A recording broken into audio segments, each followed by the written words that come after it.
शुरुआत कर रहे हैं इस वक्त आ रही एक और बड़ी खबर के साथ, जो पटना से है, जहां एक और मर्डर से हड़कंप मच गया है। बता दें आपको कि बीती रात बदमाशों ने शख्स को गोली मारी। अजीत कुमार नाम के शख्स की गोली मारकर हत्या कर दी गई है। खगौल इलाके में डीएवी स्कूल के पास इस वारदात को अंजाम दिया गया है और इस मामले की जांच के लिए, वारदात की जांच के लिए एसआईटी बना दी गई है। फॉरेंसिक टीम ने मौके से सबूत भी इकट्ठा किए हैं। आसपास के सीसीटीवी फुटेज भी खंगाले जा रही हैं। पुलिस की टीम लगातार कोशिश कर रही है, जांच कर रही है। बिहार के लॉ एंड ऑर्डर पर एक बार फिर से लेकिन इस घटना के बाद सवाल खड़े हो रहे हैं।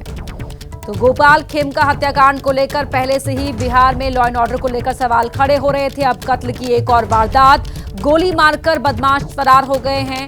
अजीत कुमार नाम के शख्स की हत्या की गई है और इस वारदात की जांच के लिए एसआईटी बना दी गई है।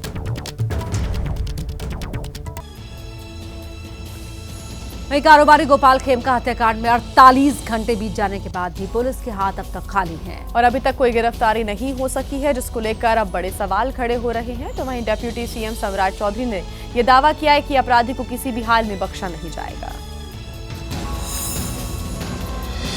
पटना में हाई प्रोफाइल कारोबारी गोपाल खेमका मर्डर केस की जांच में जुटी पुलिस पर गंभीर सवाल खड़े हो रहे हैं। पौष इलाके में अंजाम दी गई इस वारदात की जांच कर रही पुलिस के हाथ 48 घंटे बाद भी खाली। जानकारी के मुताबिक पुलिस ने इस मामले में 3 संदिग्धों को हिरासत में लिया है और उनसे पूछताछ की जा रही है। लेकिन सवाल इसलिए गंभीर हो गया है क्योंकि जिस जगह पर गोपाल खेमका को उनके घर के सामने ही मौत के घाट उतार दिया गया, उससे कुछ ही दूरी पर थाना भी है और तमाम बड़े अधिकारियों का घर भी।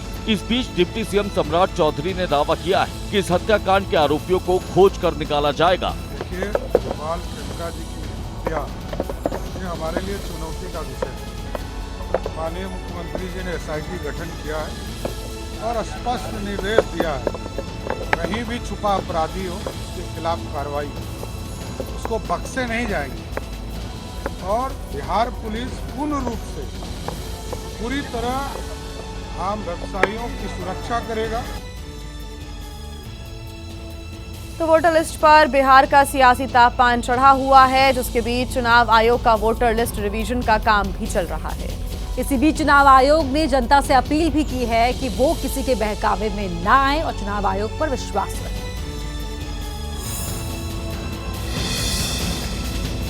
चुनाव आयोग ने अपील की, वोट करना है तो फॉर्म भरना है। बिहार विशेष गहन पुनरीक्षण 2025 अब सिर्फ 11 दस्तावेजों में कोई एक प्रस्तुत करे। फॉर्म भरकर मतदाता सूची में शामिल हो, QR कोड स्कैन करे और फॉर्म ऑनलाइन भरे।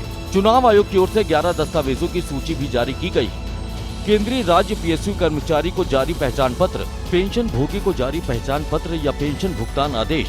1 जुलाई 1987 से पहले भारत सरकार, स्थानीय प्राधिकरण, बैंक, डाकघर, LIC, PSU से जारी पहचान पत्र, प्रमाण पत्र या दस्तावेज, सक्षम प्राधिकारी की ओर से जारी जन्म प्रमाण पत्र, पासपोर्ट, मान्यता प्राप्त बोर्ड यूनिवर्सिटी से जारी मैट्रिकुलेशन शैक्षणिक प्रमाण पत्र, सक्षम राज्य प्राधिकरण से जारी स्थानीय निवास प्रमाण पत्र, वन अधिकार प्रमाण पत्र, सक्षम अधिकारी से जारी OBC, SC, ST या कोई जाति प्रमाण पत्र, राष्ट्रीय नागरिक रजिस्टर, राज्य स्थानीय अधिकारी की ओर से जारी परिवार रजिस्टर, सरकार की ओर से जारी भूमि मकान आवंटन पत्र। एक और चुनाव आयोग वोटर लिस्ट की रिवीजन की प्रक्रिया को पाक साफ बता रहा है, तो वहीं इसके खिलाफ सुप्रीम कोर्ट में मामला पहुंच गया है। तो 4 याचिकाएं यहां पर दाखिल हो गई हैं। विपक्षी नेता इसे लोकतंत्र और संविधान के खिलाफ बता रहे हैं और इस कदम को मोदी सरकार की साजिश करार दे रहे हैं। आरजेडी सांसद मनोज झा ने भी बिहार में जारी वोटर लिस्ट रिवीजन के खिलाफ सुप्रीम कोर्ट में याचिका दायर की है, जिसके बाद याचिकाओं की कुल संख्या 4 हो गई है। इस बीच टीएमसी सांसद महुआ मोइत्रा ने चुनाव आयोग की कवायद पर तंज कसा है। बिहार केवल झांकी है, अब काम तो बंगाल में बाकी है। এটাই হচ্ছে নির্বাচন কমিশনের নতুন নীতি। আর এটা বিহার বাংলাকেই এটাকে বাংলার যে আমাদের নির্বাচন হচ্ছে 26-এ, সেটা কিভাবে বিজেপিকে সাহায্য করে বাংলার ভোটারদের ভোটাধিকার কেড়ে নেওয়া যায়, এটাই হচ্ছে তাদের মূল উদ্দেশ্য। वहीं बिहार में जारी वोटर लिस्ट रिवीजन पर समाजवादी पार्टी के मुखिया अखिलेश यादव ने भी सवाल खड़े किए हैं। आप कल्पना करिए कि 1 महीने के अंदर 8 करोड़ वोटर्स को नई वोटर लिस्ट बनाना कितनी बड़ी एक्सरसाइज है। ये एक्सरसाइज 1 साल पहले क्यों नहीं की गई, 6 महीना पहले क्यों नहीं की गई, आज ही क्यों की जा रही जब चुनाव बिल्कुल सामने है। तो इसमें कहीं ना कहीं सोची समझी रणनीति है भारतीय जनता पार्टी के इशारे पे इलेक्शन कमीशन ने ये फैसला लिया है। तो बिहार में जारी वोटर लिस्ट रिवीजन को लेकर चुनाव आयोग की कवायद पर विपक्ष की तरफ से चौतरफा हमला बोला जा रहा है। कांग्रेस भी इसे लेकर सवाल खड़े कर रही है। तो आजाद समाज पार्टी के अध्यक्ष चंद्रशेखर ने ईवीएम की जगह बैलेट पेपर से चुनाव कराने की मांग उठाई।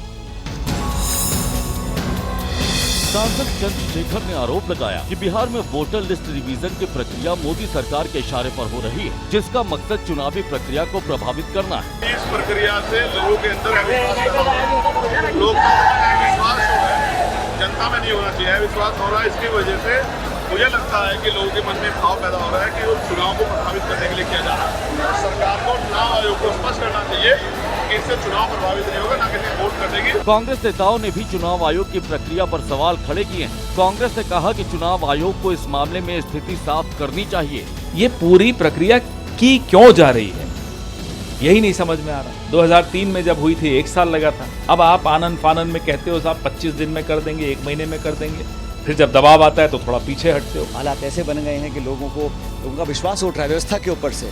वो बड़ा चिंता का विषय है। सरकार का जवाब देना पड़ेगा, लेकिन दुख की बात यह है कि जवाबदेही है नहीं। पार्लियामेंट में, विधानसभा में सरकार जवाब देती नहीं है। केंद्रीय मंत्री चिराग पासवान ने साफ कर दिया है कि वो बिहार का विधानसभा चुनाव लड़ेंगे। हालांकि अभी ये साफ नहीं है कि चिराग पासवान बिहार की किस सीट से चुनाव लड़ेंगे, लेकिन उनके ऐलान पर सियासत गर्मा गई है। चिराग पासवान सारण जिले में थे और यहीं से उन्होंने ऐलान कर दिया कि वो चुनाव लड़ने का पूरा मन बना चुके। तो जब ये लोग ये सवाल पूछते हैं कि क्या चिराग पासवान विधानसभा का चुनाव लड़ेगा, तो आज सारण की इस पावन धरती से आप सबके सामने मैं ये कह के जाता हूँ कि हाँ, मैं चुनाव लड़ूंगा। चिराग के ऐलान करते ही आरजेडी ने नीतीश कुमार को एक बार फिर से सतर्क कर दिया। जिस तरह का भारतीय जनता पार्टी राजनीतिक प्रयोग करना चाहती है और जिस तरह से आप भारतीय जनता पार्टी की राजनीति के ट्रैप में उनका हनुमान बन करके राजनीति कर रहे हैं और कहीं ना कहीं भारतीय जनता पार्टी नीतीश कुमार की राजनीति को कमजोर करने के दृष्टिगत जिस तरह का प्रयोग कर रही है। आरजेडी ये भी दावा कर रही है कि चिराग के चुनाव लड़ने से नीतीश कुमार खुश नहीं होंगे।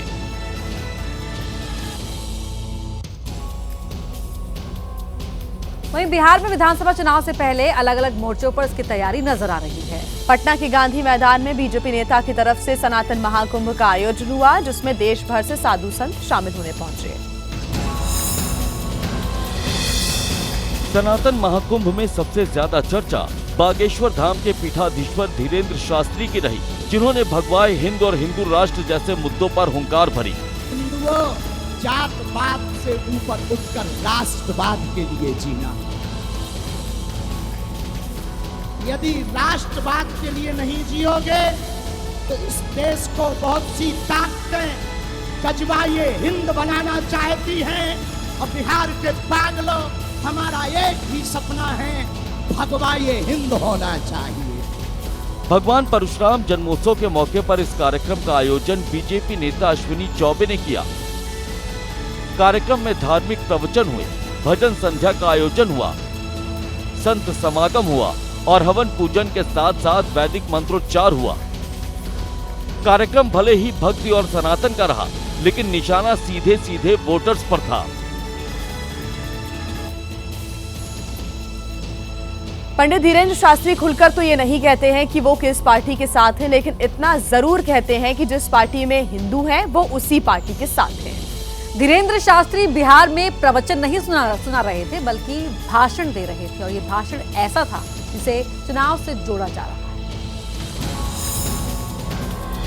धीरेन्द्र शास्त्री ने कहा कि वो चुनाव के बाद बिहार में पदयात्रा करेंगे, लेकिन फिलहाल अपने बयानों से वो हिंदुओं को एकजुट करने की कोशिश कर रहे हैं। हम किसी मजहब के विरोधी नहीं हैं, न हमें मुसलमानों से दिक्कत है, न हमें ईसाइयों से दिक्कत है। हमें तो हिंदुओं में रहने वाले उन हिंदुओं से दिक्कत है जो जातियों के नाम पर हिंदुओं को लड़ाते हैं। इस कार्यक्रम में जगत गुरु राम भद्राचार्य भी शामिल हुए, जिन्होंने रामचरितमानस के अपमान का मुद्दा उठाया।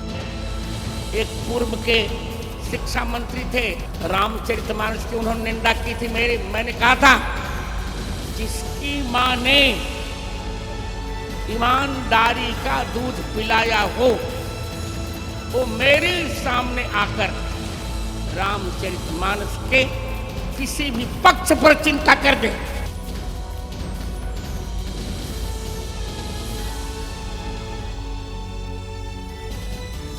तो बिहार में बाबा बागेश्वर के पहुंचते ही सियासत गर्मा गई। एक तरफ बीजेपी के नेता धीरेन्द्र शास्त्री के भाषण और प्रवचन से गदगद नजर आए तो विरोधी दल के नेता बाबा बागेश्वर पर पलटवार भी कर रहे हैं। बीजेपी को उम्मीद है कि बाबा बागेश्वर सनातन और हिंदू राष्ट्र का जितना प्रचार करेंगे, विधानसभा चुनाव में पार्टी को उतनी ही मजबूती मिलेगी। अगर बिहार से यात्रा शुरू होगी तो हर एक बिहारी अपने आप को गौरवान्वित महसूस करेगा। सनातन की सेवा में हमारा तन मन धन सब अर्पित रहे, यही कामना है। उधर आरजेडी ने बाबा बागेश्वर के भगवाए हिंद और गजवाए हिंद वाले बयान पर कड़ी आपत्ति जताई है। ये बिहार लोकतंत्र की जननी है। बिहार संविधान को मानने वाले लोग हैं।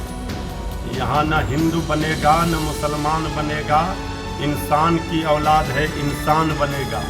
वहीं जेडीयू हमेशा की तरह बैलेंसवादी राजनीति कर रही है और हिंदुओं के साथ साथ मुस्लिमों के विकास की बात कह रही है। तो बीजेपी चाहती है कि सनातन महाकुंभ से उसी ध्रुवीकरण की ताकत मिल सके ताकि इसका फायदा आने वाले विधानसभा चुनाव में उठाया जा सके। महाराष्ट्र के मंत्री आशीष शेलार ने भाषा विवाद पर बयान देते हुए इसकी तुलना पहलगाम आतंकी हमले से कर दी, जिस पर सियासत गर्मा गई। आदित्य ठाकरे ने इसे लेकर बीजेपी पर पलटवार किया है। महाराष्ट्र के मंत्री आशीष शेलार ने प्रेस कॉन्फ्रेंस की और इस दौरान उन्होंने भाषा विवाद को लेकर बयान दिया, जिसमें उन्होंने इस विवाद की तुलना पहलगाम में हुए आतंकी हमले से कर दी। पहलगाम में उन लोगों ने किसी का धर्म पूछकर उसको गोली मार दी। हिंदू है गोली मार दो। और यहाँ पर इन्होंने निष्पाप हिंदुओं को कौन सी भाषा में आप पढ़ते हो या बोलते हो उसके ऊपर मारपीट की। आशीष शेलार ने उद्धव ठाकरे और राज ठाकरे पर सवाल खड़े किए तो इससे सियासी संग्राम छिड़ गया।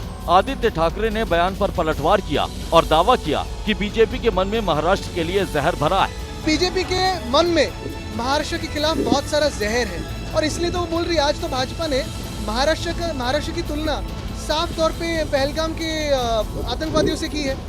जिस आतंकवादियों को भाजपा ना पकड़ सकी, जिस आतंकवादियों को ना भाजपा रोक सकी, पहलगाम के बाद आज 3 महीने हुए लेकिन वो आतंकवादी कहाँ गए। वहीं ब्रिक्स के जॉइंट डिक्लेरेशन में पहलगाम आतंकी हमले की निंदा की गई। यूएन ने जिन आतंकी और आतंकी संगठनों पर पाबंदी लगाई है उस पर कार्रवाई की मांग भी की गई है। प्रधानमंत्री मोदी ने आतंकवाद पर करारा वार किया और कहा कि आतंकवाद मानवता के लिए गंभीर चुनौती है। पीएम मोदी ने कहा कि 22 अप्रैल को पहलगाम में हुआ आतंकी हमला भारत की आत्मा, अस्मिता और गरिमा पर सीधा प्रहार था। ये हमला केवल भारत पर नहीं, पूरी मानवता पर आघात था। ज्वाइंट डिक्लेरेशन में ये कहा गया है कि आतंकवाद के हर प्रारूप का खात्मा करना होगा, चाहे वो क्रॉस बॉर्डर मूवमेंट हो या आतंकियों को वित्तीय मदद हो या फिर आतंकी संगठनों को, आतंकवादियों को सेफ हेवन देना हो। यानी सीधे तौर पर यहाँ पाकिस्तान का नाम लिए बिना पाकिस्तान को सीधा संदेश दिया है। पीएम मोदी ने आतंकवाद के खिलाफ कड़ी कार्रवाई करने पर जोर देते हुए कहा कि आतंकवाद के खिलाफ प्रतिबंध लगाने पर कोई संकोच नहीं होना चाहिए। आतंकवाद के पीड़ित और समर्थकों को एक तराजू में नहीं तौल सकते। निजी या राजनीतिक स्वार्थ के लिए आतंकवाद को मूक सहमति देना किसी भी अवस्था में स्वीकार्य नहीं होना चाहिए। ब्रिक्स के शांति और सुरक्षा के सत्र में प्रधानमंत्री नरेंद्र मोदी ने साफ तौर से कहा था कि जो आतंकी संगठन हैं और आतंकवादी हैं उन पर कार्रवाई होनी चाहिए। ब्रिक्स शिखर सम्मेलन में पीएम मोदी ने ग्लोबल साउथ के विकासशील देशों की आवाज को भी उठाया और राष्ट्र संघ समेत सभी वैश्विक संस्थानों में सुधार पर जोर दिया।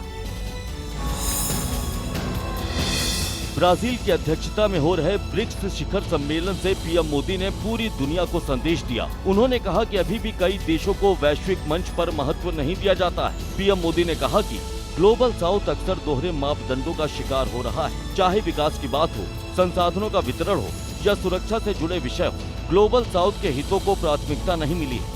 20वीं सदी में बने ग्लोबल संस्थानों में मानवता के 2/3 हिस्से को पर्याप्त प्रतिनिधित्व नहीं मिला है। जिन देशों का आज की वैश्विक अर्थव्यवस्था में बड़ा योगदान है, उन्हें नीति निर्धारण के टेबल पर नहीं बैठाया जाता है। प्रधानमंत्री नरेंद्र मोदी ने ब्रिक्स शिखर सम्मेलन में ग्लोबल साउथ के देशों का बड़ा मुद्दा उठाया और प्रधानमंत्री नरेंद्र मोदी ने कहा कि ग्लोबल साउथ के देशों की आवाज विकसित देश नहीं सुन रहे हैं, उनको उचित प्रतिनिधित्व नहीं मिल पा रहा है।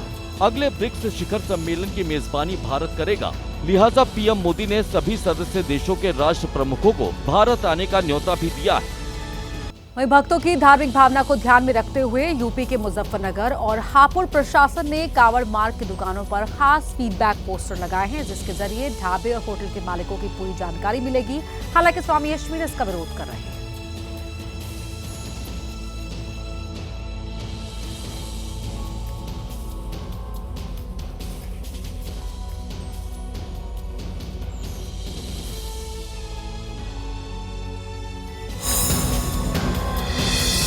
मुजफ्फरनगर के कांवड़ मार्ग पर बने ढाबे और होटलों पर प्रशासन ने कुछ इस तरह फीडबैक पोस्टर लगाए हैं, जिसमें दुकान मालिक का नाम पता दर्ज होगा और स्कैन करने पर होटल ढाबे से जुड़ी पूरी जानकारी मिलेगी। इसके अलावा फूड सेफ्टी ऐप भी लगाए गए हैं। हम पूरी तरह से आश्वस्त हैं कि जनपद में बड़ी संख्या में जो श्रद्धालु आएंगे उनको किसी प्रकार की असुविधा नहीं होगी। कांवड़िया हो या फिर श्रद्धालु हो या फिर कोई भी आम आदमी हो, उस पर QR कोड दिया गया है, उस पर अपनी शिकायत दर्ज करेगा, जिसमें तत्काल कार्रवाई की जाएगी। हालांकि स्वामी यशवीर ने इस कवायद पर भी ऐतराज जताया है और इनके दुरुपयोग की आशंका जताई है। ये तो अब सीधा सीधा सनातन धर्म के देवी देवताओं के बोर्ड लगाने का थूक मूत्र जो गैंग है उसको लाइसेंस मिल जाएगा।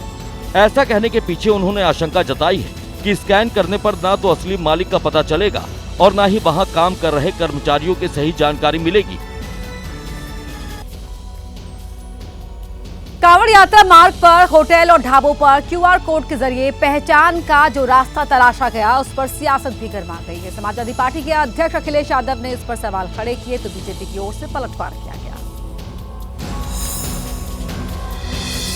कांवड़ यात्रा मार्ग पर पड़ने वाले होटल और ढाबों को लेकर विवाद जारी है, जहां QR कोड के जरिए होटल और ढाबा मालिकों की सही पहचान कराने का दावा प्रशासन की ओर से किया जा रहा है, जिसे लेकर अब सियासत भी गर्म होती दिख रही है। समाजवादी पार्टी के अध्यक्ष अखिलेश यादव ने इस कवायद पर सवाल उठाए और योगी सरकार को घेरा है। ये जो टेक्नोलॉजी नहीं इस्तेमाल करनी थी, जिस तरह ये कॉरिडोर बनाने का प्रचार कर रहे थे, जो हमारे कांवड़िया हैं, जो आस्था के साथ एक परंपरा को निभाते हैं, कम से कम इनको वो इंफ्रास्ट्रक्चर बना के देना चाहिए था जो सुविधा मिलती, और जो सुविधा मिलनी चाहिए वो क्यों नहीं दे पा रहे हैं लोग। अखिलेश यादव ने कांवड़ियों के लिए कॉरिडोर बनाने का मुद्दा उठाया तो डिप्टी सीएम केशव प्रसाद मौर्य ने उन पर पलटवार किया। समाजवादी पार्टी और उससे जुड़े हुए नेताओं के पास कोई मुद्दा नहीं, जो मुद्दा विहीन होते हैं इस प्रकार की हरकत करते हैं, लेकिन उनकी हरकत का जवाब देने के लिए समाज तैयार है और समाज एकजुट रहेगा। यात्रा सफल होगी और यात्रा में कोई विघ्न बाधा डालेगा, कानून अपना। दिल्ली NCR में आज सुबह से ही झमाझम बारिश हो रही है। मौसम विभाग ने दिल्ली NCR के लिए येलो अलर्ट जारी किया है, साथ ही लोगों को सतर्क रहने की सलाह दी गई है। तो बीती रात से ही रुक रुक कर बारिश दिल्ली NCR में लगातार जारी है। दिल्ली NCR की सड़कों से अलग अलग इलाकों में जो सड़कें हैं वहां पर जल जमाव की सूरत भी देखने को मिल रही है। बीते करीब आधे घंटे से ज्यादा का समय हो गया है, दिल्ली और NCR में लगातार झमाझम बारिश देखने को मिल रही है। तस्वीरें मैं आपको फिलहाल दिखा रही हूँ सेंट्रल दिल्ली से। ये CP यानी कि कनॉट प्लेस इलाका है, मिंटो रोड का इलाका है, जहाँ पर अक्सर बारिश के समय में पानी भर जाता है, लेकिन फिलहाल झमाझम बारिश के बाद स्थिति नियंत्रित बनी हुई है। इसी के साथ में आपको ये भी बता दें कि दिल्ली के तमाम इलाके, चाहे वो बाहरी दिल्ली हो या फिर इसी के साथ में पश्चिमी दिल्ली हो, दक्षिण दिल्ली हो, सभी जगह पर मौसम विभाग के द्वारा जो अलर्ट है वो दिया गया है कि तेज़ बारिश भी हो सकती है, मध्यम दर्जे की बारिश भी हो सकती है। इसी के साथ में आंधी तूफान और बिजली गिरने का भी अनुमान मौसम विभाग ने जताया है। सबसे बड़ी बात यहाँ पर यह भी है कि तेज़ हवाएं चल सकती हैं, जिनकी रफ्तार 30 से 50 किलोमीटर प्रति घंटे के हिसाब से हो सकती है।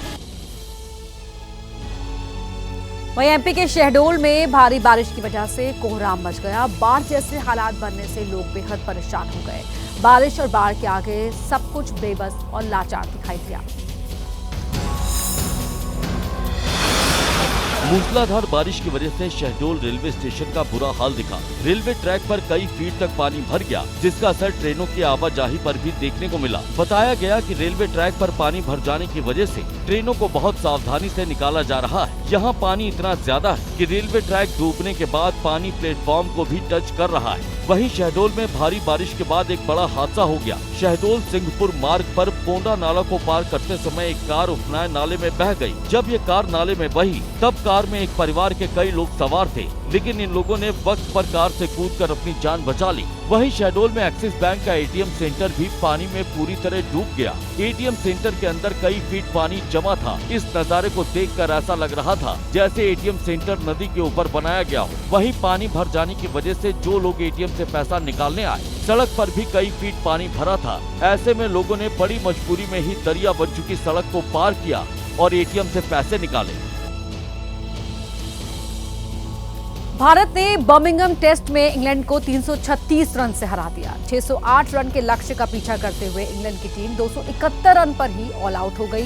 कैप्टन शुभमन गिल बर्मिंघम में टेस्ट मैच जीतने वाले पहले भारतीय कैप्टन बन गए। एजबेस्टन में टीम इंडिया ने रिकॉर्ड तोड़ जीत दर्ज की। इंग्लैंड को 336 रन से रौंद दिया। ये इंडियन टीम की विदेश में अब तक की सबसे बड़ी जीत है। इस जीत के कई हीरो रहे, पर सबसे पहले एजबेस्टन में गिल के सुल्तान बनने के मायने समझिए। भारत ने एजबेस्टन के मैदान पर पहली बार इंग्लैंड को हराया। 58 साल में गिल एजबेस्टन में टेस्ट जीतने वाले पहले भारतीय कप्तान बने। लीड्स में पहले टेस्ट में 5 शतक मारने के बावजूद हार गए थे। वहां से सीरीज में वापसी की। 5 टेस्ट मैच की सीरीज भारत ने 1-1 से बराबरी पर लाकर खड़ी कर दी। इंग्लैंड के कप्तान कोच के घमंड को टीम इंडिया ने चकनाचूर कर दिया, जो अपनी ही जीत के दावे कर रहे थे। एजबेस्टन में इंग्लैंड के गुरूर को सबसे पहले कप्तान शुभमन गिल ने तोड़ा, जिन्होंने अपनी पहली पारी में दोहरा शतक और दूसरी पारी में तेज शतक मारा। इन पारियों के दम पर भारत ने इंग्लैंड को 608 रन का बड़ा लक्ष्य दिया। शुभमन गिल ने पहली पारी में 387 गेंदों पर 269 रन की पारी खेली। दूसरी पारी में उन्होंने 162 गेंद पर वनडे स्टाइल में 161 रन बनाए। इस सीरीज से पहले गिल ने कहा था कि वो सबसे ज्यादा रन बनाएंगे और उसी दिशा में वो आगे बढ़ रहे हैं। उनके अब तक 585 रन हो चुके हैं। बॉलिंग में आकाशदीप ने इंग्लैंड के अहंकार पर प्रहार किया। दूसरी पारी में तो इंग्लैंड के बल्लेबाजों को उनकी स्विंग समझ ही नहीं आई। उन्होंने दूसरी पारी में 6 विकेट लिए। वहीं पहली पारी में मोर्चा मोहम्मद सिराज ने संभाला था, जब उन्होंने इंग्लैंड के 6 बल्लेबाजों को पवेलियन का रास्ता दिखाया था। आकाशदीप ने दोनों पारियों में मिलाकर 10 विकेट लिए। वहीं मोहम्मद सिराज ने इंग्लैंड के 7 बल्लेबाजों को आउट किया। बैटिंग और बॉलिंग दोनों ही डिपार्टमेंट में टीम इंडिया ने इंग्लैंड की बोलती बंद कर दी। भारतीय टीम एशिया की पहली टीम बन गई, जिसने एजबेस्टन में टेस्ट मैच जीता और सीरीज 1-1 से बराबर की। अब 5 टेस्ट मैचों की सीरीज का तीसरा मुकाबला लॉर्ड्स क्रिकेट ग्राउंड पर 10 जुलाई को होगा।